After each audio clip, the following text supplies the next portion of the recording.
Meanwhile, the Jamaica Labour Party today confirmed in writing that it will not participate in the forum which was proposed to be held by the RJR Gleaner Communications Group. The media group had originally proposed to hold fora for all three constituencies in which by-elections are to be held on October 30. Now, earlier this week, a letter was sent to the two political parties narrowing the invitation to a single forum with the two candidates contesting the St. Mary's South Eastern seat. However, while the People's National Party agreed to participate, the JLP today indicated in writing that it is unwilling to pursue debates, town hall meetings or any such forum as it relates to the St. Mary's South East by-election. The RJR Gleaner Communications Group has therefore decided to cancel the forum. In the meantime, all candidates participating in the October 30 by-elections signed the Political Code of Conduct today.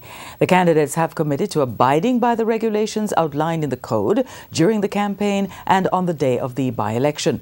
Political Ombudsman Donna Parchment-Brown says the police, along with her office, will be paying close attention to all politically related activities.